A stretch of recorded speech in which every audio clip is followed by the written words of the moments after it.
우리 수행이 다른 수행과 관련해서 좀 특이한 면이 있죠. 이게 거의 처음 수행하시는 분들을 대상으로 하는 건데, 우리 수행이 다른 수행과 관련해서 비교해보면 좀 특이한 면이 있어요. 질문하면서 수행하는 것이거든요.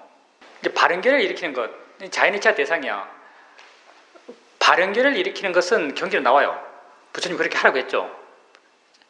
대상을 알아가면서 자연이차 대상이라고 발연결을 일으키면서 수행해라라는 것은 경전에 나오죠. 어떤 식으로 나오냐면 경전에서는 부탁해서 비구가 오면 비구에게 수행 방법을 가르칠 때 그 당시의 교수법이요. 당시에는 수행 방법을 이렇게 가르쳐요. 비구요, 몸이 영원한가 영원하지 않은가? 영원하지 않습니다.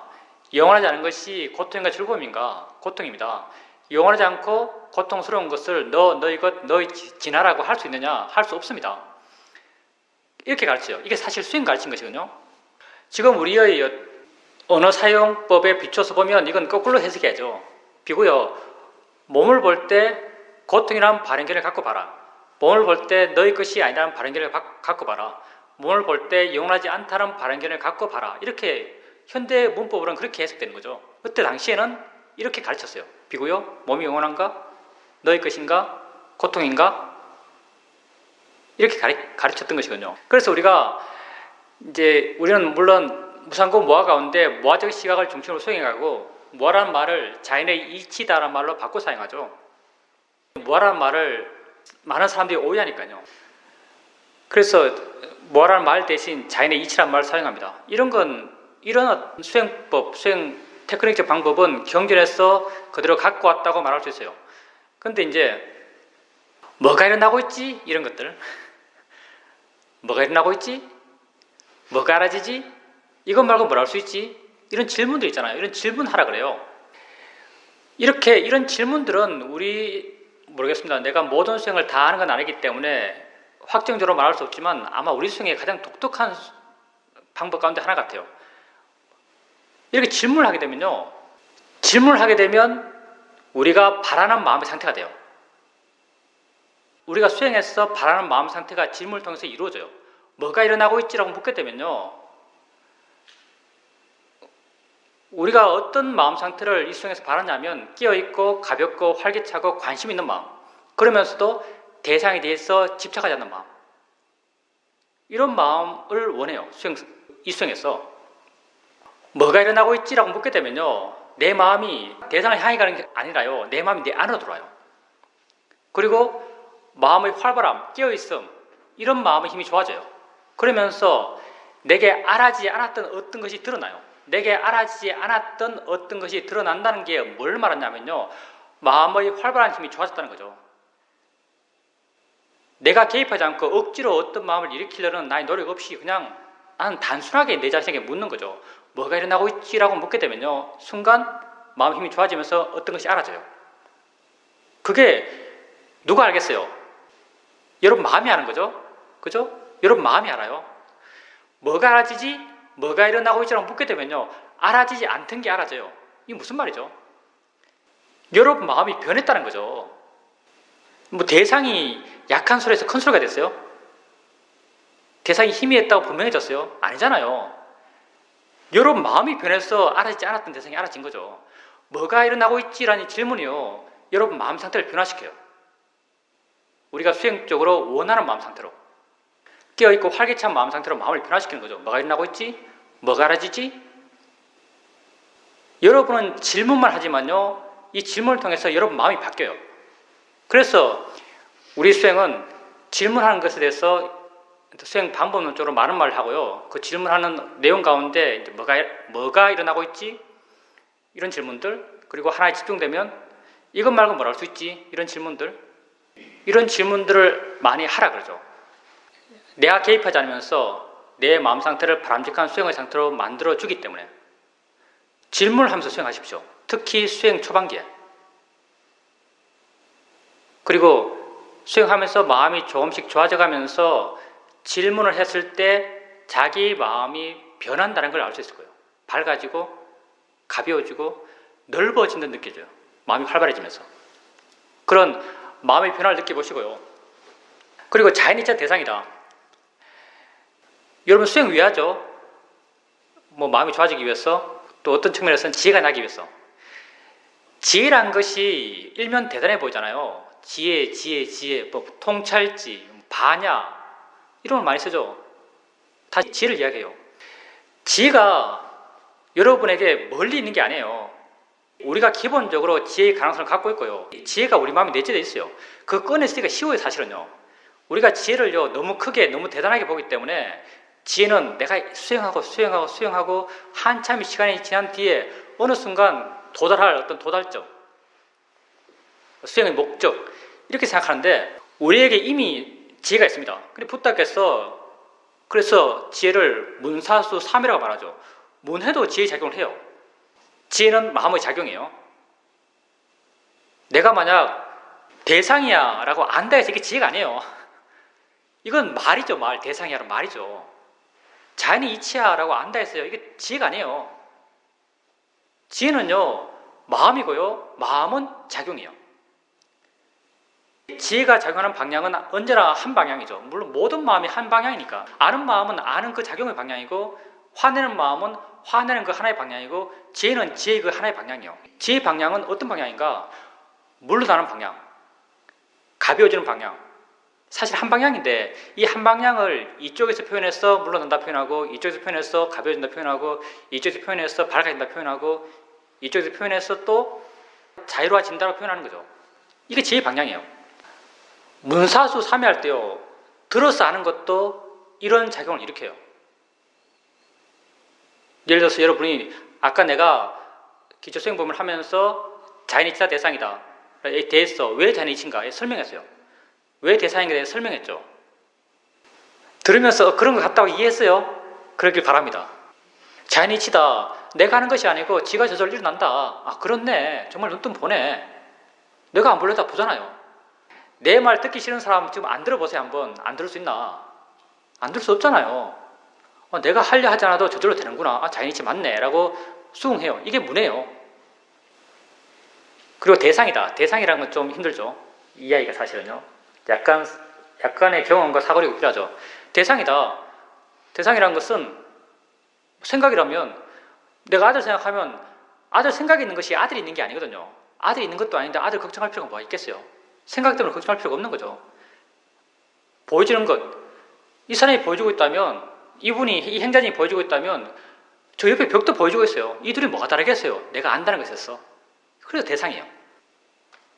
이건 조금 수행적 경험이 필요한 것 같아요. 이렇게 자연이치라 대상이 들었어요. 들은 것은 그냥 언어적 내용이고요. 이 들음이 여러분이 수행해 가면서 자연이치란 것, 그 대상이라는 것은 다 여러분 자신에게 일어나는 걸 말해요. 여러분 일어나는 것을 보면서 느낌 있잖아요. 지금 엉덩이 느낌 있어요. 여러분 마음에 좀 힘이 있을 때 엉덩이 느낌 보면서 여러분이 들어서 지식으로 알고 있는 것, 지식으로 알고 있는 것을 일깨워주는 거죠. 자연이 이치야 해줘요. 자연이 이치야라고 해줘요. 해주면요, 여러분 마음이 변해요. 어떤 방향으로? 물러나는 방향? 뭐에 대해서? 모든 마음은 대상에 대해서 반응해요. 이게 마음의 철칙이죠. 무엇에 대해서? 엉덩이 느낌이 돼서. 엉덩이 느낌이 돼서 물러나는 반응을 하고요, 가벼워지는 반응을 하고요, 뭔가 부드러워진 반응을 해요. 이런 반응은 고통을 대상으로 아주 명확히 나타나요. 다리 아플 때, 오래 앉아있으면 다리 아프잖아요. 여러분 다리 아플 때 이런 발연결에 대한 지혜가 없더라도 다리 아플 때 이런 경우 해봤을 거예요. 아파요. 근데 1시간 앉아야 돼요. 이럴 때 한번 자포자기 해보죠. 자포자기. 에이, 될 대로 되라. 부러지겠어. 그렇게 해봤어요? 해봤을 때 마음이 편해져요. 그냥 내 것 아닌 그냥 그걸로 그 자체로 그냥 내버려둬요. 던져버리죠. 그러면 마음이 가라앉아요. 그것도 지혜의 방향이에요. 가벼워지고 밝아지고 물러나게 되고 그 느낌으로부터 해방된 느낌이 들어요. 자유로워진 느낌이 드는 거죠. 여러분이 수행해 나가다가 이렇게 알아진 것에 대해서 자연의 이치하라고 발연결을 일으키면요, 마음이 변해요. 이렇게 마음이 변할 때 이 변화가 지혜예요. 그렇게 변하던가요? 해봤어요? 해봤어요? 해보니까 마음이 변하던가요? 예, 해보면 마음이 변해요. 그 변하는 마음의 패턴이 바로 물러나는 패턴, 가벼워지는 패턴, 해방된 패턴이에요. 무엇에 대해서? 대상이 됐어. 모든 마음은 대상에 대해서 반응하는 거예요. 이런 변화가 바로 지혜예요. 뭐 경전 보면은 반야라고 한 것, 이게 바로 반야죠. 반야가요, 반야라는 게 여러분이 다 할 수 없는 멀리 있는 게 아니에요. 이 순간 쓰면 바로 쏠 수 있어요. 보이는 거 보면서 저 보이는 거야라고 하면요, 마음이 순간 가벼워져요. 이게 반야예요. 가벼워지는 작용, 이게 반야죠. 소리 들으면서 저 사람 아니야, 저 소리야. 내 실제 체험은 소리야라고 발연결하면 이렇게 보세요.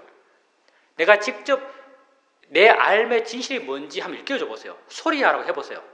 순간 마음은 가라앉아요. 가라앉는 작용, 이게 반야예요. 지혜가 불교에서 말하는 지혜, 통찰지, 반야, 이런 것들이 여러분에게서 멀리 있는 게 아니에요. 지금 당장 쓰면 쓸 수 있는 거예요. 이렇게 지혜를 쓰는 가장 효과적인 방법, 물론 아주 깊이 있는지는 알겠지만 가장 효과적인 방법이요, 말로 되뇌이는 거예요. 생각으로 해주는 거죠. 나는 생각만 해줘요. 우리 마음이랑 신기하죠. 나는 생각만 해줘요. 근데 지혜의 마음이 따라서 일어나요.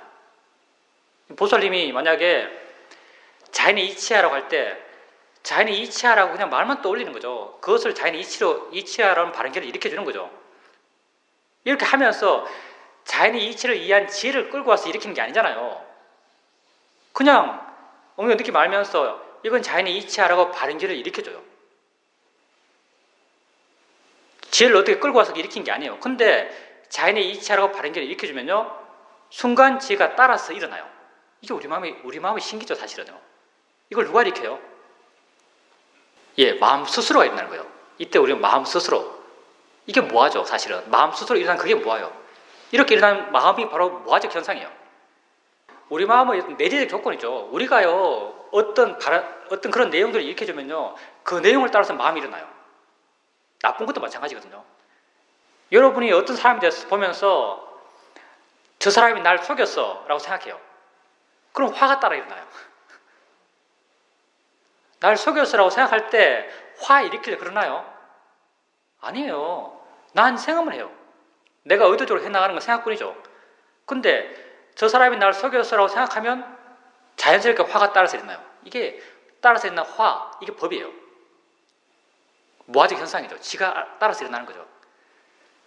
그러니 수행은 의도적으로 내 스스로 좋은 마음을 개발해가는 어떤 노력들이죠. 바른 견해가 여러분 마음 상태를 좋게 만들어요. 여러분은 여러분의 의지, 노력 갖고 마음을 좋게 만들 수가 없어요. 근데 바른 견해를 일으켜주면 뒤따라서 좋은 마음이 일어나요. 정말 신기한 거예요, 사실은요. 대상이야 하면 마음이 좋아져요. 어떻게 좋아질까요? 안 신기해요? 소리 들으면서 대상이야 하면 마음이 편해져요. 편해진 방향의 마음의 변화, 마음의 작용, 이게 반야죠, 반야. 수행을 해나갈 때 여러분 수행의 목적을, 이 수행을 통해서 열심히 수행해서 한 달 뒤, 6개월 뒤, 1년 뒤에 난 이렇게 좋은 사람이 되어 있을 거야. 난 이렇게 많이 행복해져 있는 사람이 되어 있을 거야. 이런 기대를 갖지 말고요. 이건 다 환상적인 것이고요. 수행은요, 지금 하는 것이고 지금 하면 좋아져요. 지금 행복하기 위해서 지금 수행하는 거예요. 지금 여러분이 여러분에게 알아진 것을요, 자연이치야 대상이야 바른 견해를 일으키면 그 알아지는 것으로부터 마음이 물러나요. 불교는 고통의 문제를 해결하기 위해서 수행하는 거죠. 고통받아요. 우리 고통은 이 순간 알아지는 것으로부터 생겨요. 이게 단순하지만요, 굉장히 심오해요, 사실은요. 우리 고통은요, 이 순간 알아지는 것으로부터 생겨요. 다시 말하면 우리가 고통받지 않기 위해서 해결해야 할 것은요, 이 순간 알아지는 것뿐이에요. 아주 단순해요, 사실은요. 이 순간 알아지는 것만 해결하면 우리는 행복해져요. 이게 붓다가 가르쳐준 우리 행복의 길이죠. 이 순간 알아지는 것만을 해결하면 돼요. 알아지지 않는 것은요, 나의 행복과 상관없어요. 집에 있는 내 식구 상관없어요. 내 직장, 상사 상관없어요. 알아지지 않는 것은요, 우리의 고통의 원인이 될 수 없습니다. 그러면 수행과 관련해서 알아지는 것으로부터 고통받지 않기 위해서는요, 우선 첫째, 여러분이 지금 뭘 알고 있는지를 알아야 돼요. 뭘 알고 있는지. 내가 지금 생각을 알고 있는지, 아니면 직장 상사를 알고 있는지. 지금 보살님께서 만약 직장 상사를 생각한다면요, 보살님은 생각을 하는 거요, 직장 상사를 하는 거요? 예, 생각을 알아요. 생각을. 보살님은 근데 이렇게 알고 사세요. 내가 아는 건요, 내가 직장 상사를 생각하고 있다면 내가 아는 게요, 직장 상사가 아니고 생각을 아는 거예요. 내가 해결해야 될 것도요, 직장 상사를 해결하는 게 아니고 생각을 해결해야 돼요. 생각을 해결해 가는 것, 이게 우리 수행이죠, 사실. 다른 모든 게 다 그래요. 소리 들을 때 내가 집안에 앉아서 차소리를 들어요. 그럼 내가 차를 알아요? 소리를 알아요? 소리를 알아요. 그럼 내 마음 어디 가는가? 차에 가요. 차에 가면 나는 고통받고요, 소리에 있으면 난 자유로워요. 이 소리는 옆에서 울리고 있는 시계 땡땡 하는 소리가 똑같으니까. 소리는 소리일 뿐이니까. 그러니까 여러분의 고통은 현재 알면 생겨나요. 근데 우선적으로 내가 도대체 지금 뭘 알고 있는가를 알아야 돼요. 내가 지금 엉덩이 알고 있는 게 아니고요, 느낌 알고 있는 거예요. 내가 밥맛 아는 게 아니고요, 맛을 아는 거예요. 내가 지금 된장 냄새를 아는 것이 아니고요, 냄새를 아는 것이에요. 그러니까 직장 상사를 아는 것이 아니고요, 생각을 아는 것이에요. 그게 여러분이 수행에서 머물러야 될 곳이죠. 이런 점에서 우리가 수행할 때, 자신을 알아갈 때 6가지 감각기관의 그 기본적 기능의 기준에서 알아차리면 해라고 하죠. 눈은 보니까 눈의 대상은 다 보여지는 거예요. 다 보여지는 거예요. 귀는 들으니까 귀의 대상은 다 들려지는 것이죠. 몸은 느끼니까 느낌의 대상은 다 느껴지는 것이에요. 마음은 생각하니까 다 생각되어지는 것이죠. 생각하는 마음의 대상은 다 생각되어지는 것이에요. 이렇게 6가지 감각기관의 기본적 기능에 근거해서 알아차림 하라고 말하는 게요, 바로 이런 의미로 한 말이죠. 지금 도대체 진실로 내가 아는 것이 뭔가를 이해하기를 바라면서, 그리고 이렇게 그게 여러분 수행의 대상이죠. 이렇게 알아차림 해나갈 때 알아차림하고 해나가요. 그 대상들을. 그러면 알아차림 마음 힘이 좋아지고 자연스럽게 우리 마음은 내 것이 아니죠. 내가 수행을 통해서 한 좋은 마음을 키워가게 되면요, 다 연기적으로 연기되어 있어요. 다 관련되어 있어요. 한 마음이 좋아지면요, 다른 마음들이 다 등달아 좋아져가요. 이렇게 점점점 수행하는 마음이 좋아져 가면서요, 점점 좋은 마음으로 대상을 알아요. 우리의 삶이라는 것이 곧 알머의 진행의 삶이고요. 알머의 진행이라는 게 뭐겠어요? 우리 삶이라는 게 뭐겠어요?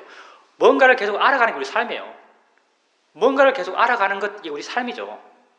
근데 수행이 뭔가 하면요, 알아진 대상은 변하잖아요. 소리, 느낌 들은 게 똑같죠. 근데 이렇게 알아가는 마음을 점점 좋게 나가고자 해요. 알아가는 마음이 좋아져가는 그 과정을 5, 6, 7각지, 8정도 이런 걸 설명하는 거죠. 이렇게 알아가는 마음이 점점점 좋아져 가게 되면요, 알아지는 것에 대해서 소리나 느낌의 어떤 본질적 측면에 대한 이해가 생겨나요. 모든 보여진 것은 단지 보여진 것일 뿐이구나. 모든 느껴지는 것은 단지 느껴지는 것일 뿐이구나. 모든 생각은 똑같구나. 생각되어지는 것일 뿐이구나. 계속 좋은 마음으로 그 일어남을 알아가게 되면요, 그 일어남에 대한 이해들이 마음에 생겨나요. 이런 이해를 우리는 통찰지로 하는 거죠. 그리고 이런 이해도 똑같이 아까 우리가 자연의 치하 대상이라는 발행결에 읽혔듯이요, 이런 이해도 일어나면 하는 일은 똑같아요. 내게 알아지는 것으로부터 마음을 물러나게 하고 가볍게 하고 자유롭게 해줘요. 이렇게 우리는 이 수행을 통해서 내게 일어난 고통의 문제를 해결해 가는 거죠. 조금씩 한 걸음 한 걸음씩. 보살님 수행하실 때 수행 대상이 어떤 거예요? 특히 좌선하실 때 생각도 알아차림할 수 있어요. 생각을 알아차림할 수 있다면 마음이 굉장히 많이 가벼운 거예요. 생각은 마음이 아주 많이 가벼워졌을 때 가능하거든요. 생각하면서 생각을 하세요. 생각 끝나고 생각을 하세요? 하면 생각하면서 생각을 하세요. 근데 쓸모 있는 생각인가 쓸모없는 생각인가를 스스로 판단하세요. 사실은요, 생각은 아주 가벼운 거예요. 좀 그냥 펄펄 날리죠, 사실요. 그리고 생각을 알아차림할 때 마음이 아주 가벼워야 돼요. 아주 가벼운 마음으로만 생각을 할 수 있는 거죠. 생각을 알아차림하면서요, 내 의지가 강하게 들어가면요, 생각을 알 수가 없어요. 사실 생각을 알면서 내 사유적인 판단들, 사유적 전개를 통해서 생각하는 마음을 생각하고 있고 내가 막 사유하고 있어요. 이 생각이 옳은가 바른가 해야 되나 말아야 되나. 사실 이런 건 거의 좀 굉장히 힘든 일이고요. 보살님 마음이 힘이 좋으면요, 이제 이걸 보살님 이렇게 설명하실 텐데, 마음이 힘이 좋으면요, 생각을 아는 순간 이 판단이 그냥 아주 짧은 찰나에 마음 스스로 해요. 이게 의미 있다 의미 없다, 할 거다 하지 않을 거다, 마음 스스로 순간 찰나적으로 하는 거죠. 이게 내가 사유를 전개하면서 생각이 필요한가 필요하지 않은가를 판단하는 게 아니고요. 이렇게 판단하면 생각을 알아챌 수가 없어요. 이 판단한다고 정신이 없기 때문에, 내 의지가 여기 확 들어가기 때문에요, 생각이 진행될 수가 없어요. 근데 생각을 알아차림하게 되면, 알아차림하고 생각으로 또 마음이 많이 자유로우면요, 아는 순간 이 생각이 필요한지 필요하지 않은지를 마음이 스스로 판단하고요, 이 판단에 따라서 마음이 스스로 이 생각의 에너지가, 생각하는 에너지가 스스로 변해요. 내가 아는 순간 이 생각 의미 없네 라고 지혜가 알면요, 생각하는 마음의 에너지가 뚝 떨어져 버려요. 생각이 끝나버려요. 순간 의미 있다고 순간 많이 판단하면 생각이 계속 되겠죠. 그렇지만 보는 마음은 큰 의지를 일으키지 않고 그냥 쭉쭉 따라가요. 큰 의지를 일으키지 않고. 그리고 이렇게 하고 있다면, 이제 이런 걸 보살님께 설명하실 텐데, 이렇게 하고 있다면요, 알아차린 마음이 굉장히 가벼운 거예요. 그리고 이제 느낌 같은 거 알아갈 때, 알아차림 할 때 뭐 엉덩이 느낌, 손의 느낌 이렇게 구분 지었어요? 아니면 그냥 느낌 있다고 그냥 통으로 느낌으로 하세요? 좋습니다. 그건 나쁘지 않습니다. 그게 이제 사실은 이제 사마타 수행을 조금 가미한 거거든요. 사마타 수행이 뭐냐면요, 내가 보고 싶은 거 보는 게 사마타예요. 그걸 강하게 보는 것, 그게 이제 사마타적 기법이죠. 한마디로 말해서. 사마타적 기법을 이렇게 쓰면요, 순간 마음이 강해져요.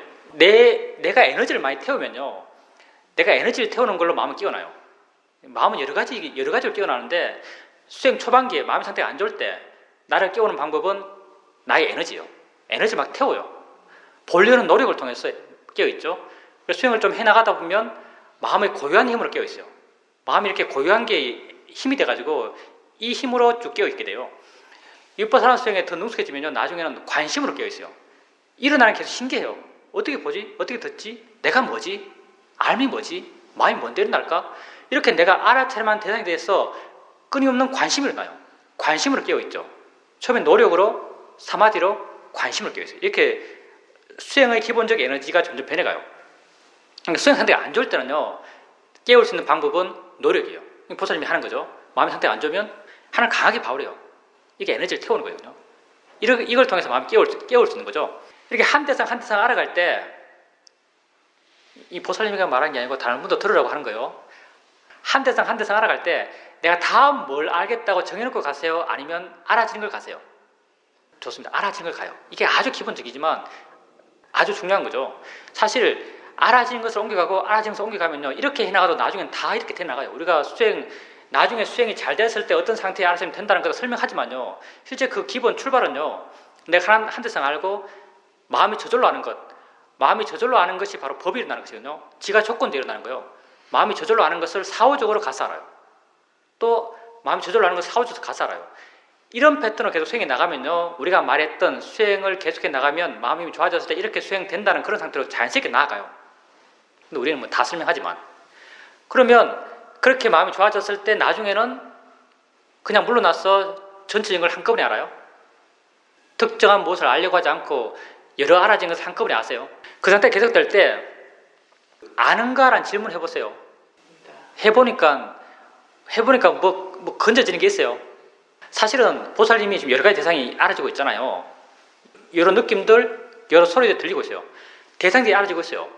대상들이 알아지고 있으면 당연히 이쪽에서 알고 있겠죠. 뭐 알아진 대상이 공중에 붕 떠서 혼자 있는 게 아니잖아요. 대상들이 알아지고 있으니까 당연히 이쪽에서 알고 있어요. 대상과 함께 있는 마음이 있어요. 안다고 해서 꼭 안다라는 이 언어적 표현에 묶이지 마세요. 사실 아는 마음은요, 이 안다는 표현과 굉장히 달라요. 실제한 법에 대해서 억지로 이름 붙여서 아는 마음이에요. 대상들이 알아지고 있어요. 어떤 측면에서 대상들도 알아진다는 표현보다는요, 대상이 존재하고 있어요.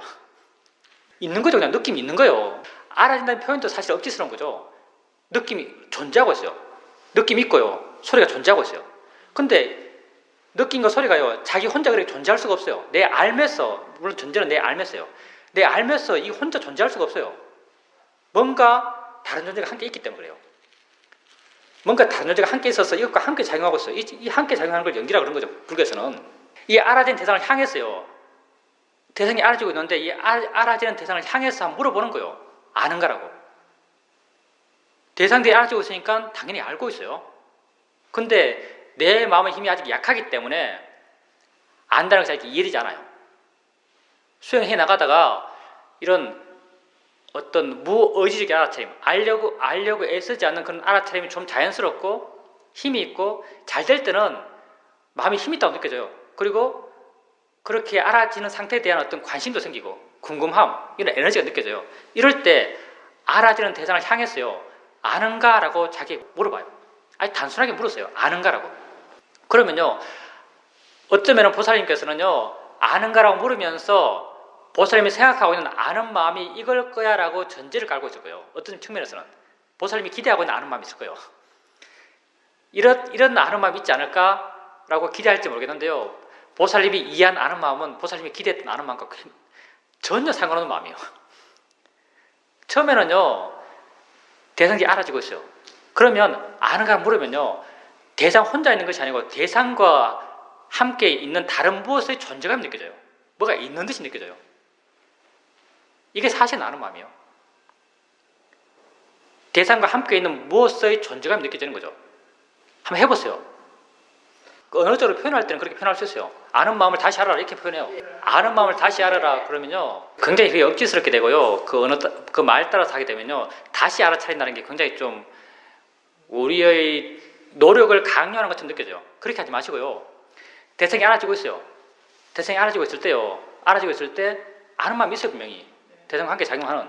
그때 단지 그것을 이해하기 위해서요, 아는 거라고 묻기만 하세요. 아는 거라고 묻고 대상을 안다고 이해하면 그게 바로 다시 아는 거예요. 대상들을 알고 있다고 이해하면 그게 뭐 다시 아는 거예요, 사실은. 그걸 표현해서 그렇게 표현한 건데요, 이 표현 자체가 별로 좋지가 않아요. 더 우리의 어떤 수행 실천을 꼬이게 만들어요.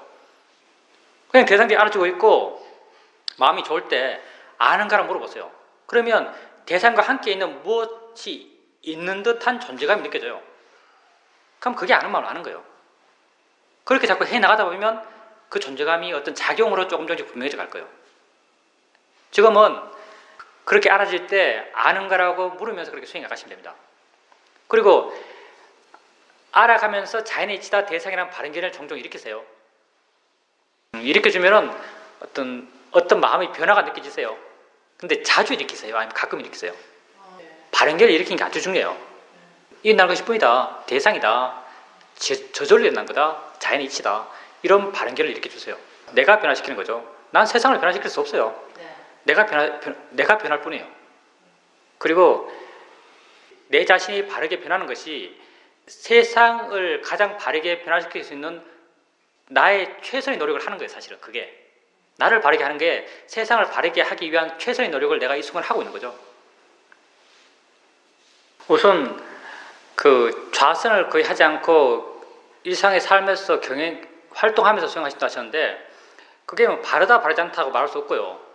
거사님이 일상의 삶에서 수행 상태에 따라서, 수행의 정도에 따라서 좌선이 필요한가 필요하지 않은가를 말할 수 있어요. 아주 근본적으로는요, 원칙에 입각해서 보면 좌선이 꼭 필요하진 않아요. 근데 그 일상의 삶에서 수행해 나가는 그 수행에서 고요한 마음의 힘이 너무 약하면, 알아쯤 해 나가는데 알아쯤 이어짐이나 어떤 이해들이 생겨나지 않거나 어떤 마음의 신기함, 그러니까 내 일어나는 것에 대한 관심들, 이런 것이 힘이 약하거나, 그게 말하는 것이 마음의 균형이 안 맞는 것이죠. 일상의 삶에 수행할 때 이렇게 그런 것이 없다면, 마음의 균형이 맞지 않다면, 그 균형 맞지 않는 한 지점은 사마디일 수 있어요. 고요함일 수 있는 거죠. 그 일상의 삶에서 수행이 그렇게 바람직한 수행 상태를 보여주지 못한다면요, 좌선이 필요하다고 말할 수 있어요.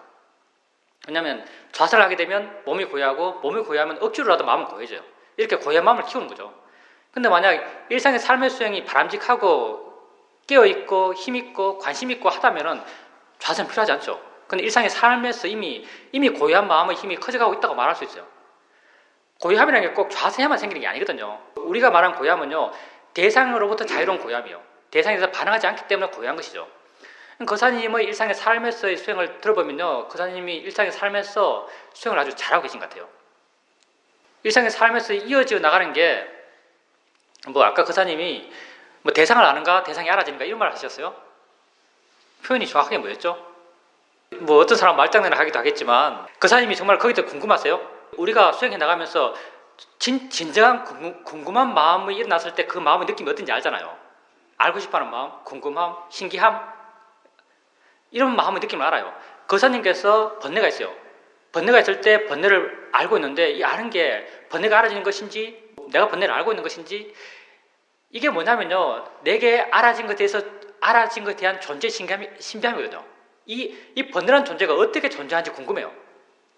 이 존재는 내가 알면 존재하는데 이 알의 형태가 어떤지 궁금한 거죠. 사실 이건요. 좀 표현하자면 존재의 실상을 있는 그대로 보기 때문에 법의 이치, 법의 존재를 있는 그대로 보기 때문에요. 법은 그 존재 자체가 신기해요. 있다는 게 신기한 거죠. 화가 있어요. 내 마음에 화가 났어요. 화가 어디 있죠? 이거 어떻게 일어났죠? 어디에 지금 있죠? 지금 나는 알고 있는데 어디에 있죠 이게? 화를 제대로 보면요. 이 화가 있다는 게 신기해요. 이 신기함을 그 사장님이 그런 식으로 표현하신 거죠. 이 신기함이 곧 지혜고요. 이 지혜가 있다는 것이 그 사장님께서 그 사장님이 수행하는 마음이 좋다고 말할 수 있어요. 그 사장님이 알아차림하는 것에 대한 신기함이 있는 거죠. 이 뭐 화만 신기해요? 소리도 신기해요. 지금 내가 엉덩이 느낌 느끼고 있는데 느낌이 어디 있지? 엉덩이에 있나? 정말 마음이 내 안에 있으면요. 느낌이 엉덩이 느낌인데 분명히 엉덩이 느낌인데 느낌이 엉덩이 안 있어요. 느낌이 정말 엉덩이에 있어요? 느낌 아는 마음은 해부학적으로 보면 느낌은 뇌에서 반응하면서 존재할 건데요. 그럼 느낌은 뇌에 있나요? 어디 있어요 느낌이 도대체? 지금 내가 느낌을 알고 있는데 이 알의 정체가 뭐예요? 좀 궁금한 거죠 사실요. 우리 존재 이게 도대체 내가 뭔가죠? 내가 뭔가. 이 알면서 느낌 알면서 엉덩이 느낌 알면서 손의 느낌 알면서 저거 보면서 살고 있는데 도대체 이게 뭐야? 이 내 자신이 나를 반항하다 보면요 이런 궁금함이 생겨나요. 그 거사님께서 지금 말씀하신 거죠. 그런 게 내가 내 자신에게 일어나는 것을 바르게 보기 때문에요. 내게 일어나는 것에 대한 관심, 알고 싶어함, 궁금함이 생겨나요. 여러분이 수행해 나가면서 생겨나는 통찰지, 크게 말해서 통찰지 가운데요. 아까도 말했지만 통찰지 별것 아니에요. 우리 좀 가볍게 생각합시다. 여러분이 수행해 나가면서 경험하는 최초의 통찰지가 뭐냐면요. 나 자신에 대한 신기함이에요. 수행해 나가다가 어느 순간부터는 본다는 게 조금씩 신기하게 느껴져요. 어떻게 보지? 느낀다는 게 조금씩 신기하게 느껴져요. 어떻게 느끼지? 어떻게 들리지? 소리가 뭐지? 이런 자신의 삶의 체험에 대한 신기함이 생겨나요. 이게 여러분이 수행해 나가면서 바른 수행을 해 나가면서 바른 방향으로 수행하는 마음이 좋아져가면서 경험하는 최초의 통찰자라고 말할 수 있어요. 내 존재에 대한 궁금함, 신기함, 알고 싶어하는 마음. 이런 게 생겨나는 거죠. 이제 그리고 거사님께서 나중에 하신 말씀, 대상이 됐어? 거사님께서 대상에 대한 이해가 더 깊어진 거죠. 기초수행 법문할 때 대상을 이야기하죠. 대상일 뿐이야 라는 이야기를 해요. 기초수행 법문할 때 대상일 뿐이야라는 그 말은 내가 아는 대상들이 단지 내 마음에서 관념적으로 만들어진 것이다 라는 의미로 말해요. 이건 관념적인 대상일 뿐이다. 관념적인 대상에 대해서 좋아하고 싫어할 필요가 없다 라는 것이 내가 기초수행 법문할 때 대상일 뿐이야 라는 말에 대한 설명이에요. 근데 여러분이 수행 처음 할 때 대상일 뿐이야라고 하면 그 대상은 내 밖에 있는 걸 생각해요.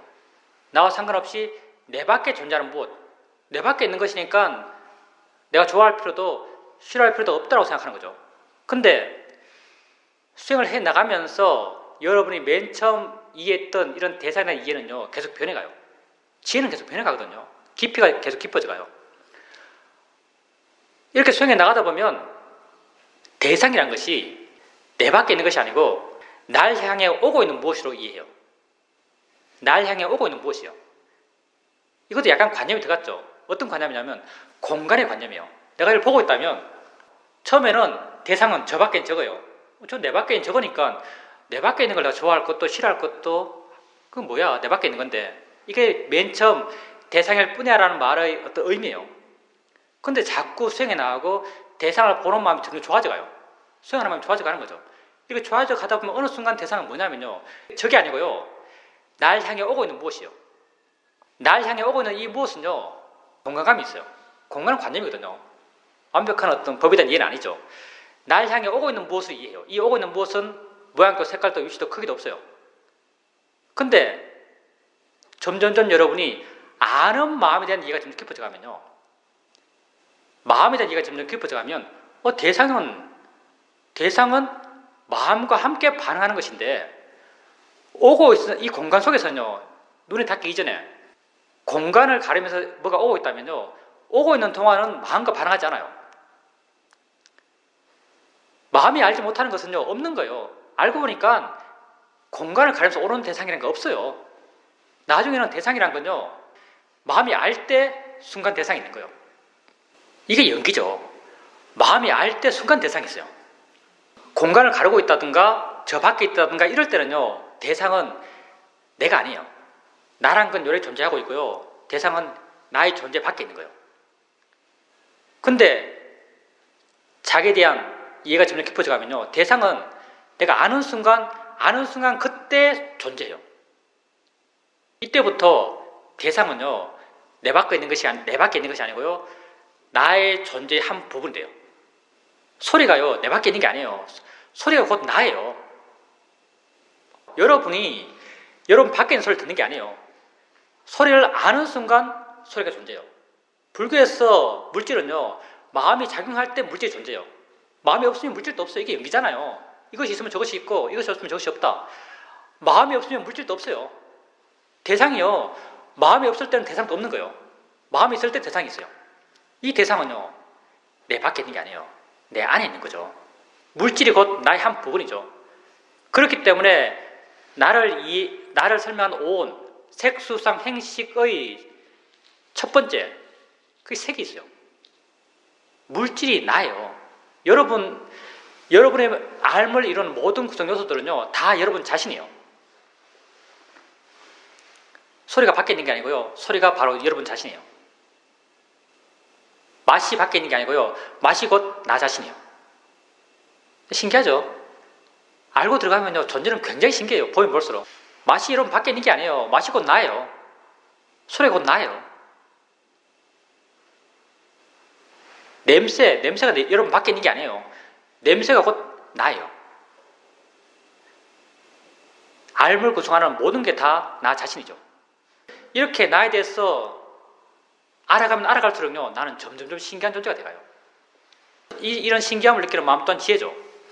거사님께서 그렇게 말씀하신 대상에 대한 이야기들이요, 다 대상에 대한 이해가 점점 깊어져 갔기 때문이고요, 거사님께서 그 대상을 마음과 함께 반응하는 그 순간의 대상을 알아가는 거죠. 마음과 함께 반응하는 그 순간의 대상이에요. 그게 물질이죠. 그렇게 거사님께서 마음의 작용과 더불어서요, 대상의 작용에 대해서 이해해 나가는 거죠. 그 순간의 대상은요, 멈춰 존재하는 게 아니고요, 작용하면서 존재해요. 작용 그 자체가 대상이에요. 소리가 있는 게 아니고요, 작용의 소리예요. 보이는 게 있는 게 아니고요, 작용의 보여짐이요. 이렇게 작용해서 알아가는 것이고요, 이렇게 알아갈 때 거사님께서 마음의 작용과 대상의 작용을 구분해서 아는 것이고요, 마음의 작용과 대상의 작용을 구분할 수 있으면요, 이 둘의 연기적 관계에 대한 이해도 또 생겨나요. 이건 뭐 자연스러운 지혜의 길이죠. 이 두 작용을 이해하면요, 이들이 함께 묶여서 일어나는 것에 대해서 이해해요. 이게 연기거든요. 모든 사람의 마음이 똑같아요. 우리의 마음이 다 보편이기 때문에 다 이런 이해의 길을 가요. 마음을 먼저 이해하고, 마음을 먼저 이해하니까 우리가 심념체죠. 마음을 먼저 이해하고, 나중에는 마음과 함께 있는 대상을 이해하고, 마음의 작용을 이해하고, 대상 또한 작용을 존재하고, 이 두 작용이 함께 묶여 일어나면 연기를 이해하고, 이렇게 물질 연기를 이해하고 다음 연기를 이해해 나가는 거죠. 그런 이해의 길을 갑니다. 거사님께서 그렇게 대상에 대한 이해가 좀 더 깊어져 가신 거죠. 그런 이해가 생긴다면요, 좌선을 그렇게 할 필요 없습니다. 수행에서 정말 그런 이해가 생기신다면 수행하는 마음이 이미 좋다고 할 수 있어요.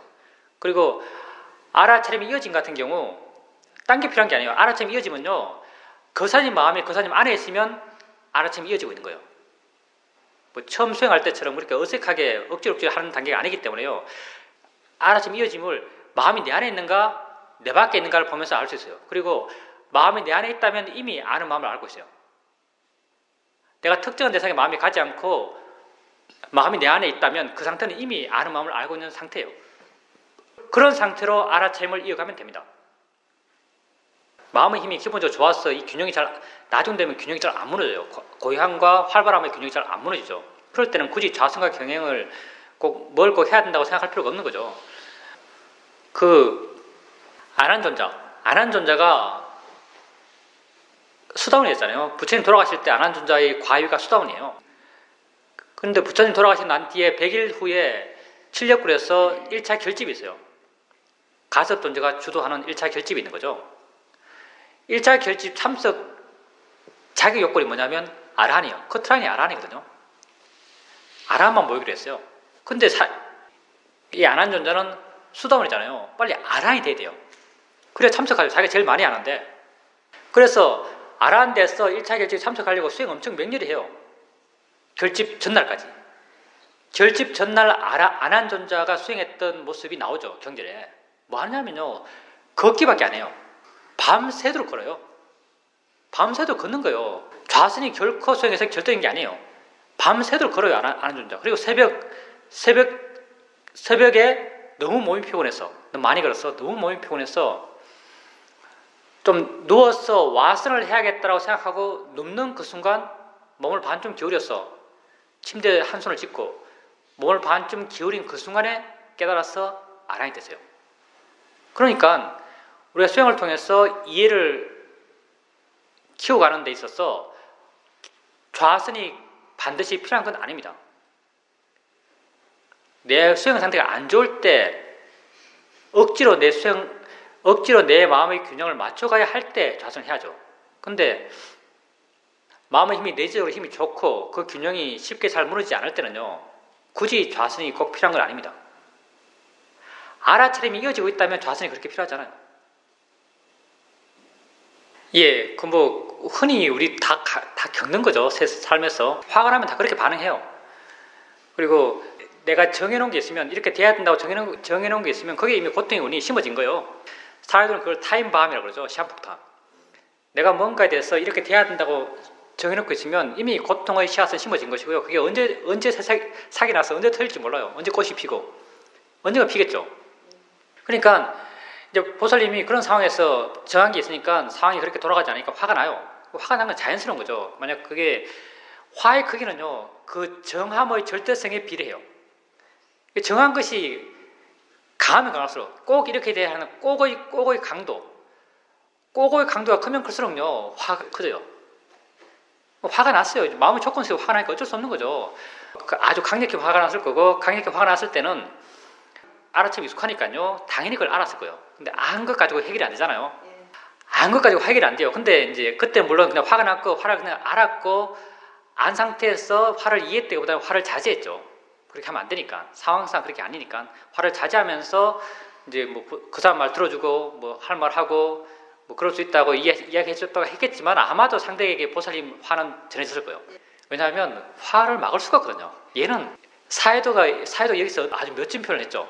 화는 어떻게 하든 삐져나와서 자기 얼굴을 보여준다. 어떻게 하든 삐져나와서 자기 얼굴을 보여준다 그래요.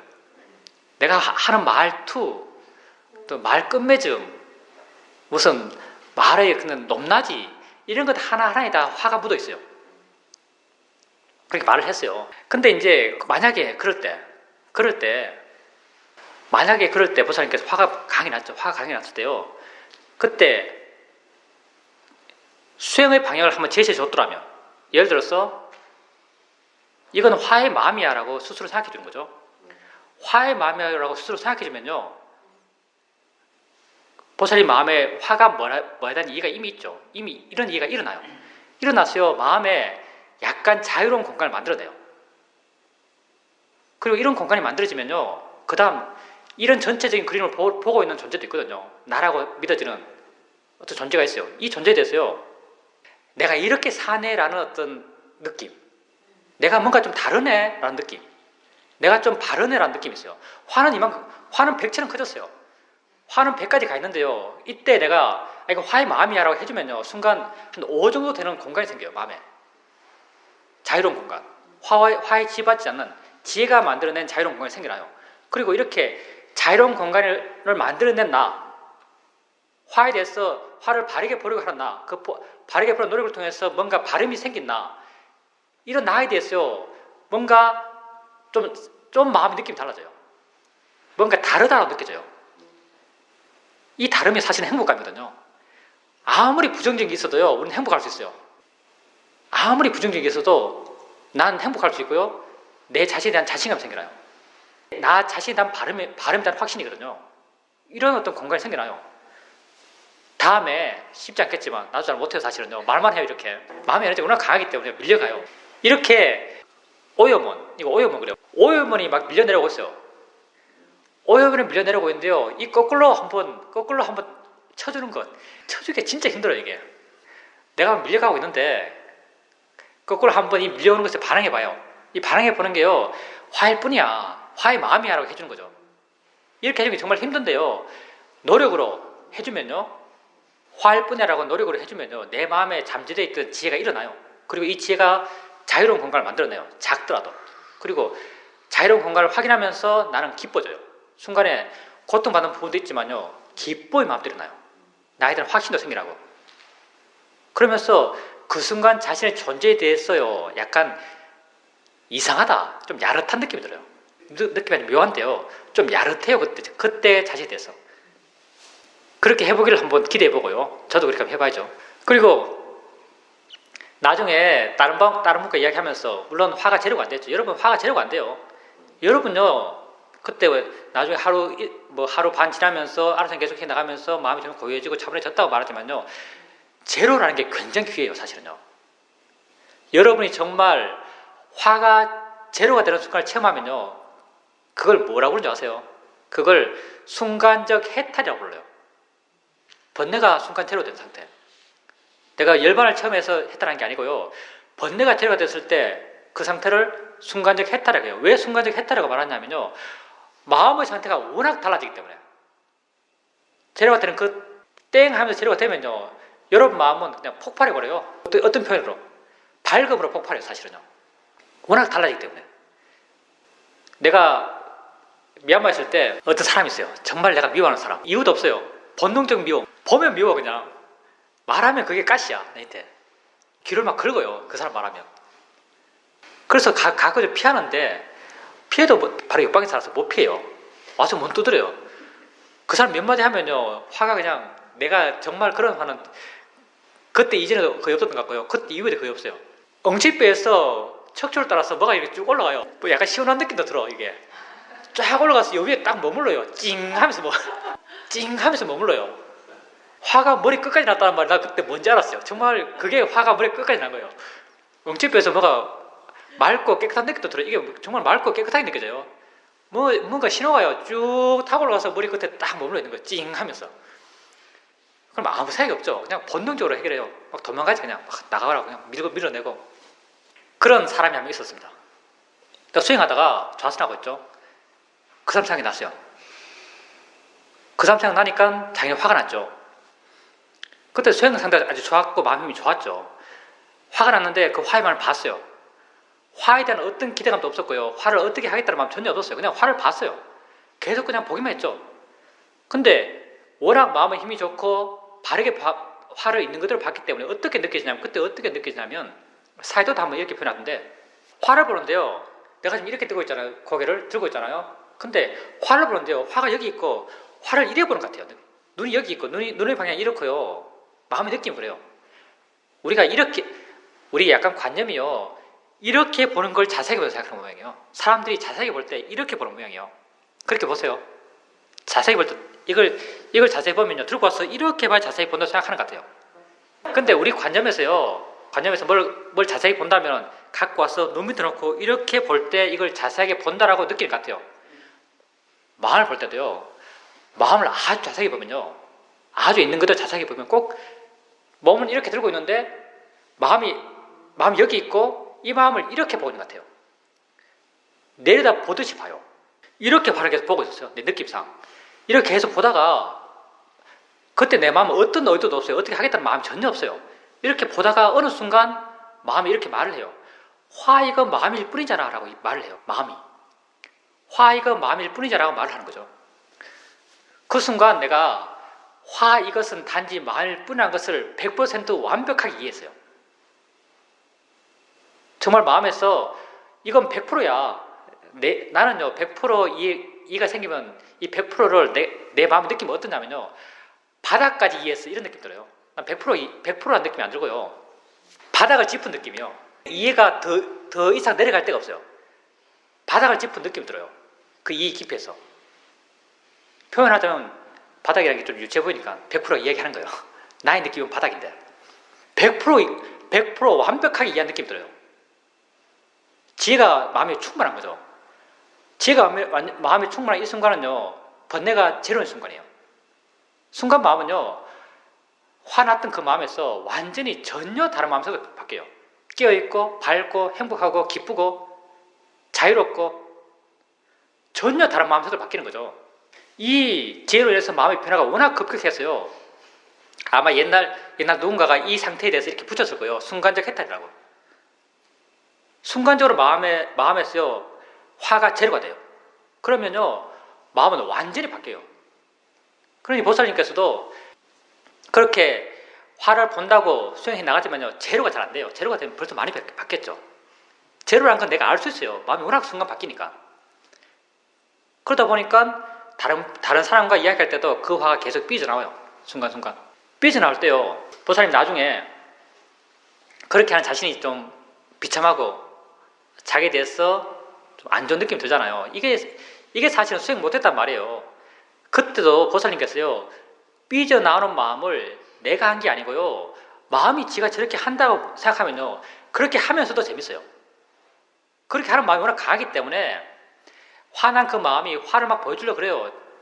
어떻게 하든지 그 사람들의 부정적인 이야기들, 걔가 못됐다는 이야기들, 걔가 이해력이 부족한 이야기들 이런 걸 계속 하는 거죠. 근데 그 하고 있는 마음의 에너지를요 나다고 생각하면 난 괴로워요. 근데 그 하고 있는 마음의 에너지를요 마음이다라고 알면 나는 재밌어요. 마음이 애걸복걸 하거든요. 욕하고 싶어서.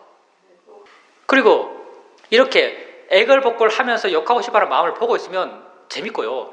끝나고 나서도 애걸복걸 했던 그 마음만 있는 게 아니에요.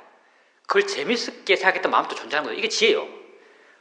뭐가 더 나 같은가? 뭐가 더 나 자신과 동일되는가 하면요 뒤에 있는 마음이에요. 애걸복걸한 마음이 아니고 그걸 지켜봤던 마음. 좋은 마음이죠. 그렇게 말하고 나면요 별로 나에 대한 자책감이 안 생겨요. 그냥 나는 그랬을 뿐이에요.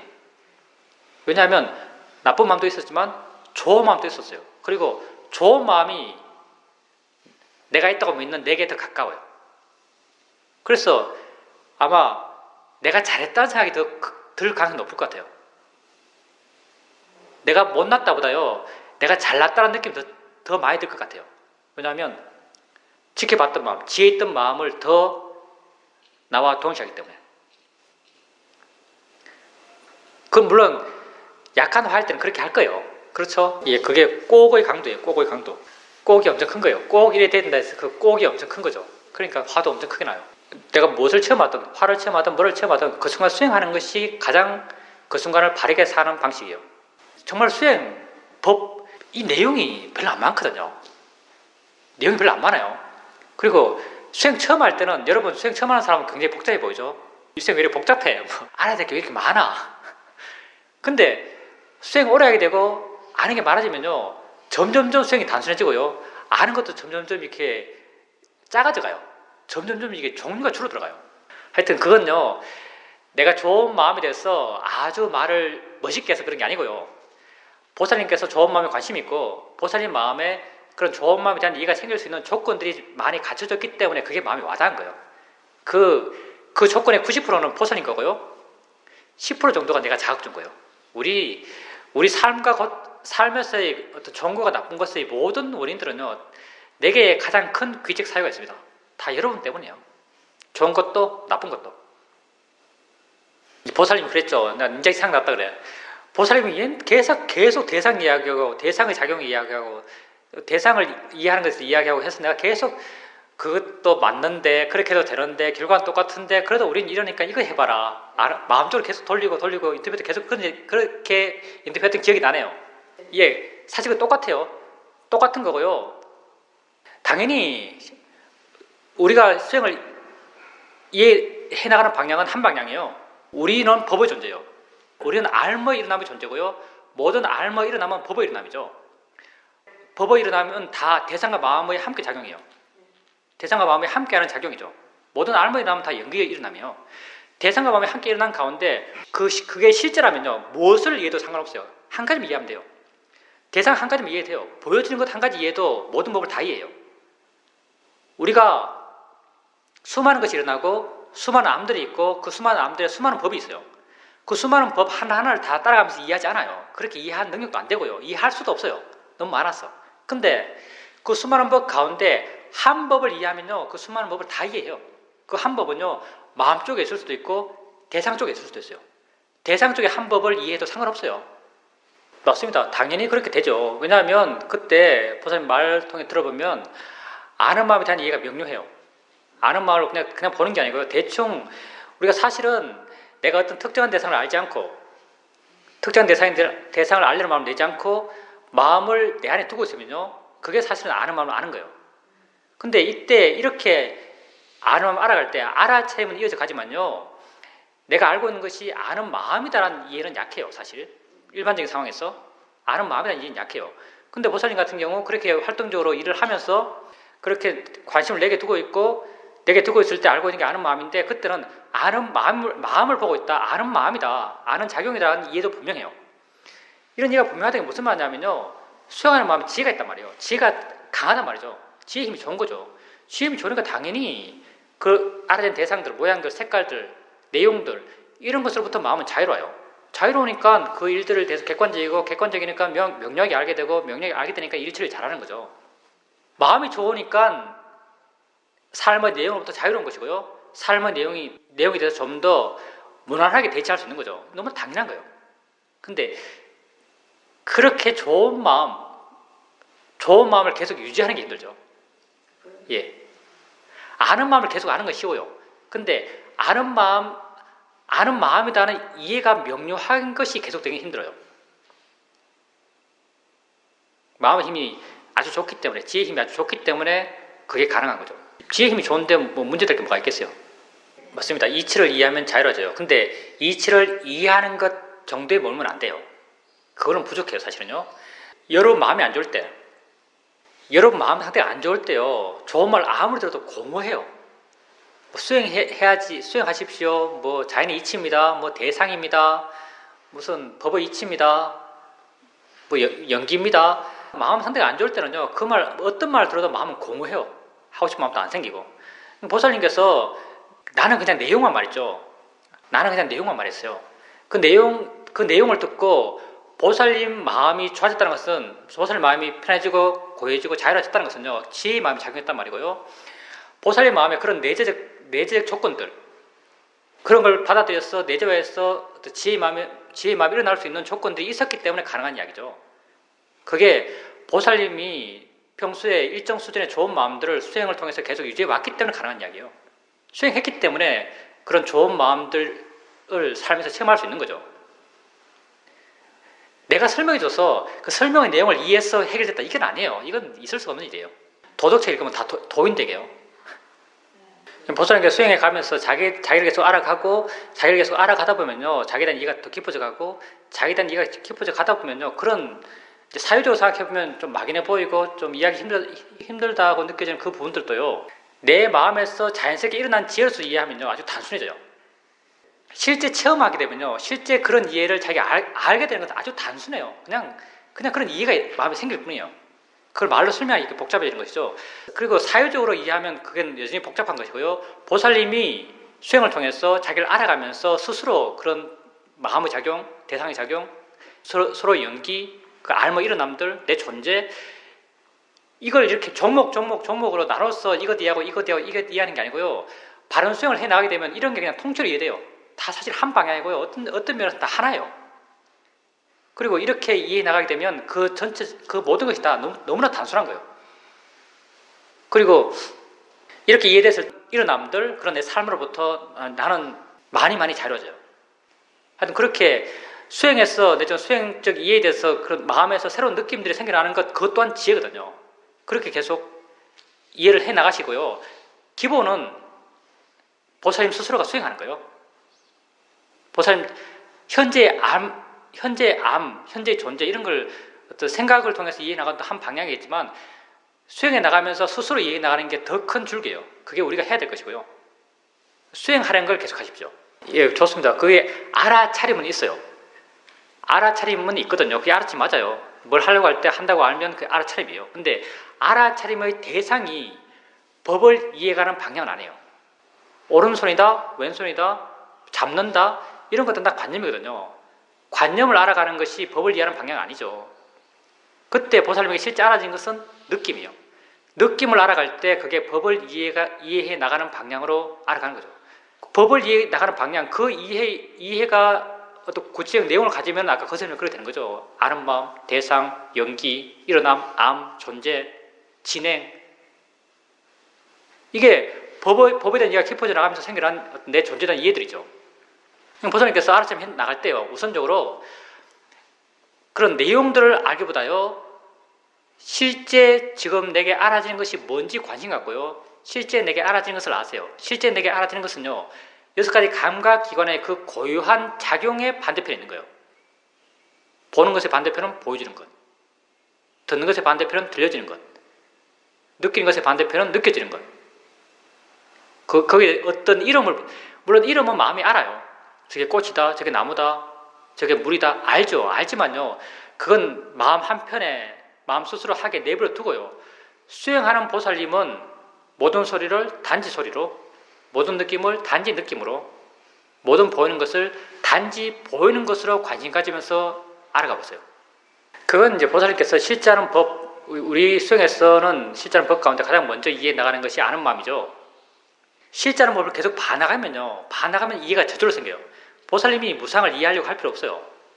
실제하는 법을 계속 봐나가면 저절로 생겨나요. 무상권 무아가 뭐냐면요, 실제하는 법의 내재적 특성이에요. 실제하는 법의 특성이거든요. 실제하는 법을 봐나가게 되면 그런 이해는 저절로 생겨요. 원래 지가 그러니까. 무상한 걸 보면서 무상하다고 이해하는 거예요. 별것 아니에요. 그걸 무상하다고 이해하려고 사유할 필요 없어요. 보살님이 마음으로 노력해야 될 것은요, 바르게 수행하는 걸 고민하셔야 돼요. 이때는 어떻게 알아채하지? 이때는 뭘 알아야 되지? 자동차 소리 들을 때는 자동차를 알아야 되는가? 아니면 소리를 알아야 되는가? 손을 뻗을 때는 내가 오른손을 알아야 되는가? 아니면 느낌을 알아야 되는가? 무엇을 알아야 되는가에 대해서 고민하시고요, 어떻게 알아야 되는가에 대해서 고민하세요. 그게 보살님이 해야 될 거예요. 보살님 너무 사유하는 게 병이에요. 실천 수행을 하세요. 알아가세요. 그러면 뒤에 그런 보살님이 사유적으로 알고자 하는 그런 내용들은요, 마음 지가 스스로 정리하면서 뒤따라와요. 통찰지로서. 그럴 때 이것들이 정말 힘이 있고요, 이럴 때 이것들이 정말 내 삶의 문제를 스스로 해결할 수 있는 역할을 해요.